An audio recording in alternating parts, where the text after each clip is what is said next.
Hello students, आप सभी का अपने यूट्यूब चैनल अनमोल इंस्टीट्यूट पर हार्दिक स्वागत और अभिनंदन है। जैसा कि आप जानते हैं, ये बहुत ही इम्पोर्टेंट टॉपिक आज मैं आपको बताने वाला हूँ। इस टॉपिक का नाम है संयुक्त सूक्ष्मदर्शी। ये सूक्ष्मदर्शी का एक पार्ट है, संयुक्त सूक्ष्मदर्शी। तो सबसे पहले हम जानेंगे संयुक्त सूक्ष्मदर्शी होता क्या है और इनका उपयोग हम कहाँ कहाँ कर सकते हैं और इनकी आवर्धन क्षमता क्या होती है। बहुत ही सरल नियम से सूत्र सहित स्टेप बाय स्टेप आपको इस चैनल पर बताने वाला हूँ और आपको YouTube पर ऐसा नहीं मिलने वाला है, इसलिए आप हमारे चैनल पर बने रहिए और अधिक से अधिक इस पर आप अपने ध्यान को केंद्रित करिए ताकि आपको एक एक स्टेप बाय स्टेप समझ में आए। तो हम आते हैं अपने टॉपिक पर। आज का हमारा टॉपिक है संयुक्त सूक्ष्मदर्शी। सबसे पहले समझेंगे सूक्ष्मदर्शी होता क्या है। सूक्ष्मदर्शी होता है सूक्ष्म पार्टिकल्स को हम बहुत ही लार्ज पार्टिकल बनाकर देख सकते हैं। मतलब छोटी छोटी कणों को हम बड़ी कणों में देख सकते हैं। यही हमारा सूक्ष्मदर्शी। तो हमारा संयुक्त सूक्ष्मदर्शी, संयुक्त में होता है जोड़। हमारा डेफिनेशन है दो लेंसों के संयोग से, मतलब हमारे पास दो लेंस है, उसको हम संयोग करेंगे मतलब जोड़ देंगे तो उनसे हमारा एक युक्ति बनेगी। उस युक्ति की सहायता से हम छोटे छोटे पार्टिकल्स को बड़ा बना के देख सकते हैं। तो उन युक्ति को हम बनाने वाले हैं। हम एक लेंगे स्ट्रेट लाइन और एक यहाँ पर ले लेंगे लेंस। ये इसका हो जाता है अभिलंब। अब यहाँ से मुख्य अक्ष के समांतर एक प्रकाश किरण आएगी। अपवर्तन के पश्चात फोकस से होकर निकल जाती है, इसका नाम दे देते हैं यह। अगला अभिदृश्यक से होकर निकल जाती है। अब यहाँ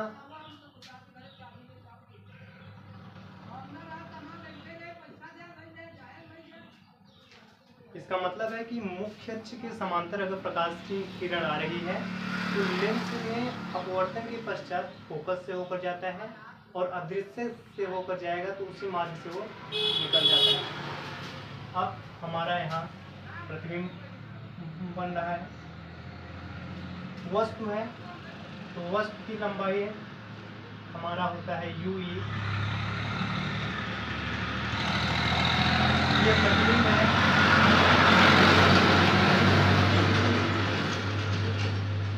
प्रतिबिंब हमारा B होता है। अब ये हमारा जो लेंस है वस्तु की ओर है, ऑब्जेक्ट की ओर है, इसलिए हम लगा देंगे O और PO UO FO। इतना आपका क्लियर हो गया। अब हम एक दूसरे लेंस पे आते हैं।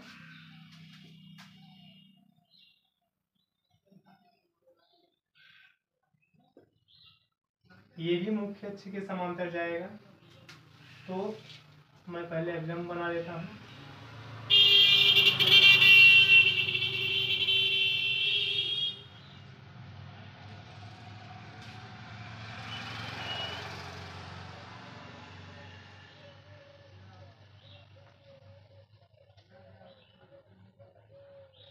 अब इन प्रकाश किरण को हम हल्का हल्का लाएंगे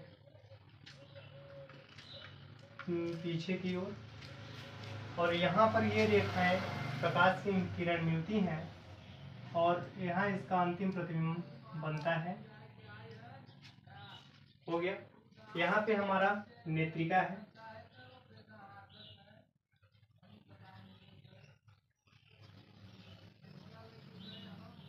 नेत्रिका है मतलब नेत्रिका E हो जाता है।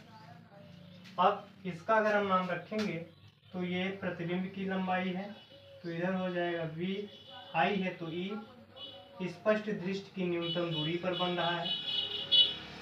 वस्तु की दूरी है u e है, तो यहाँ u e आ जाएगा, और यहाँ इसका मान लेते हैं f ही है, मतलब फोकस।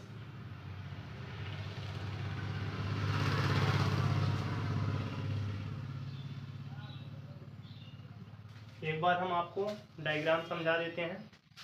एक स्ट्रेट लाइन ड्रॉ करेंगे, उसके बाद एक लेंस लेंगे, उस लेंस में मुख्य अक्ष के समांतर जो प्रकाश की किरण आती है अपवर्तन के पश्चात फोकस से होकर जाती है। अब दृश्यक से होकर जाने वाली प्रकाश की किरण अपवर्तन के पश्चात उसी मार्ग पर सीधे वापस लौट जाती है। जहाँ पर दो प्रकाश की किरणें आपस में मिलती हैं वहाँ हमारा प्रतिबिंब बनता है। तो वस्तु का प्रतिबिंब यहाँ बना, इतना समझ में आया होगा। आपने चिन्ह परिपाटी के अनुसार वस्तु की लंबाई लेंस के लेफ्ट वाली लंबाई माइनस में होता है और राइट वाली लंबाई प्लस में होता है, तो ये लेफ्ट में है माइनस हो जाएगा, राइट में है प्लस हो जाएगा। ऑब्जेक्ट है इसलिए आपका UO, VO, FO आया। अब एक लेंस हमारा है नेत्रिका लेंस, मतलब इधर हम वस्तु को रखेंगे तो वस्तु की ओर जो लेंस आएगा उसे हम बोलेंगे अभिदृश्यक लेंस।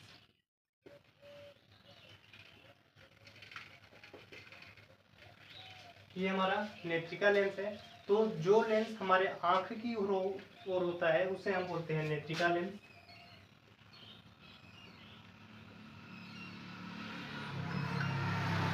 इतना आपको क्लियर हो गया होगा।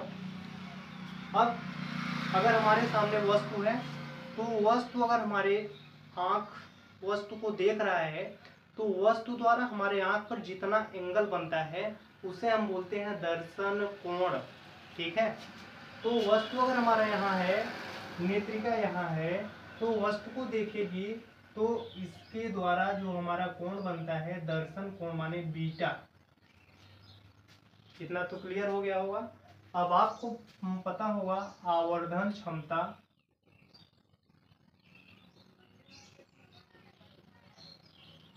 m बराबर वस्तु द्वारा बना कोण। तो वस्तु द्वारा बना कोण हमारा बीटा है, न्यूनतम दृष्टि की दूरी पर बना कोण अल्फा है।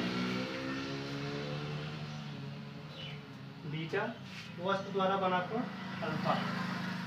अब हमारा अल्फा बीटा बहुत ही छोटा है तो यहाँ 10 बीटा अपान 10 अल्फा हो जाएगा। आपने हाई स्कूल में पढ़ा होगा त्रिकोणमितीय रेशियो, मतलब त्रिकोणमितीय अनुपात। तो यहाँ हमारा है 10 थीटा, तो इसका होता है लंब अपान आधार। तो लंब है हमारा a dash b dash, a dash b dash, और इसका आधार है e b डैश।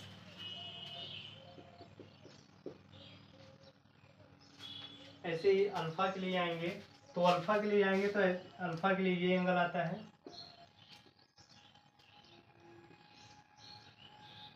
यहाँ की दूरी d है। यहाँ आएंगे तो यहाँ हो जाएगा AB अपान में DB। 4/4 इसका ऊपर हो जाता है, m इज इक्वल टू हो जाता है a dash b dash EB dash into EB upon AB। इसको हम साइड बना लेते हैं, a dash b dash AB EB upon EB dash हो गया। अब हम इसमें देखेंगे एक त्रिभुज है हमारा a dash b dash o ABO, मतलब त्रिभुज a dash b dash o व AB व समरूप है, समरूप होता है। इसका मतलब होता है समरूप का लंब लंब के बराबर होगा, आधार आधार के बराबर होगा। तो इसका लंब हमारा है a dash b dash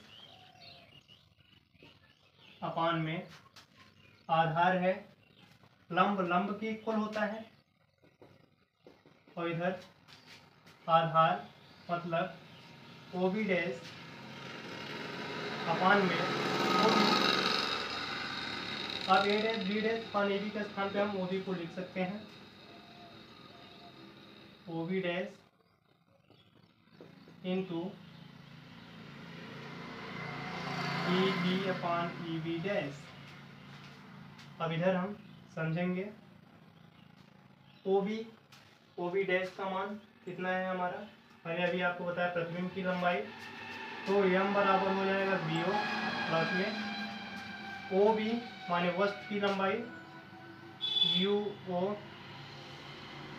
into EB, तो EB का मान कितना है D।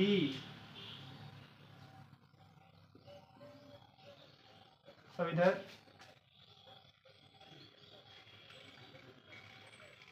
UE वस्तु की लंबाई हो गई, माइनस माइनस प्लस हमारा आ जाएगा m is equal to VO upon UO into D upon UE। ये हमारा हो गया आवर्धन के लिए फार्मूला। अब ऐसे ही हम निकालेंगे नेत्रिका के लिए। तो अगर हम नेत्रिका के लिए निकालते हैं तो लेंस सूत्र हमारा होता है 1/f बराबर 1/v माइनस 1/u, क्योंकि हम आवर्धन को बदलेंगे f में। तो अगर हम I के लिए लेंगे E मतलब I, तो हर स्थान पे आ जाएगा f is equal to 1/ve minus 1/ue। हमें अब यहाँ आ जाएगा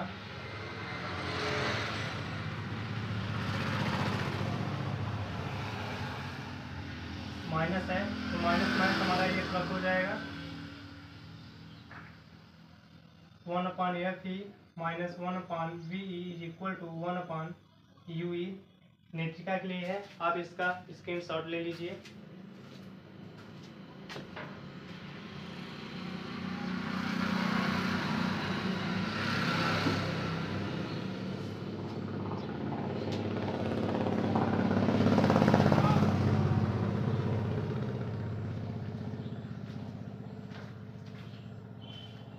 रेज करते हैं इसको।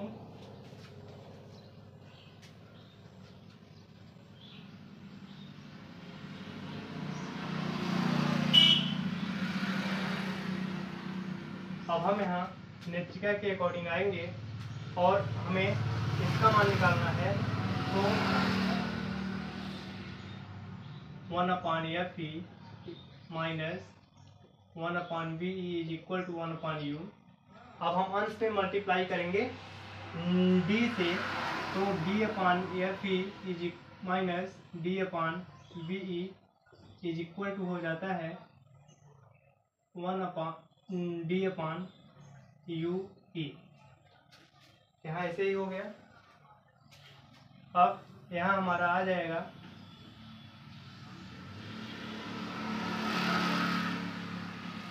ये अक्षर दोनों में है तो बाहर हो जाएगा, लेकिन अब हमारा यहाँ इसका मान आया है d/ue।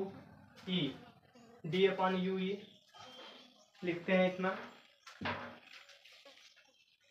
इसी के आगे से अब यहाँ हमारा ये माइनस में है, लेफ्ट की दूरी, तो माइनस का मान रखेंगे, तो d/fe इज इक्वल टू d/माइनस का d, तो माइनस माइनस हमारा हो जाएगा प्लस d/ue, d से d कैंसिल हो जाता है, तो d/u इज इक्वल टू आता है 1 प्लस d/fe।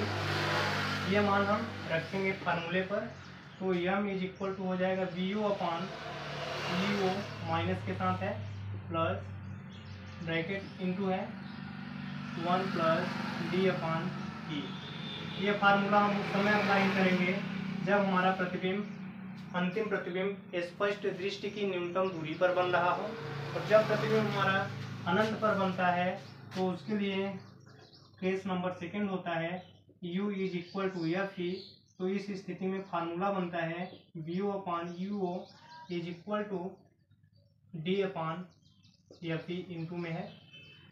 तो ये हमारा आवर्धन का फार्मूला रहा। उम्मीद करता हूँ कि आपको समझ में आ गया होगा।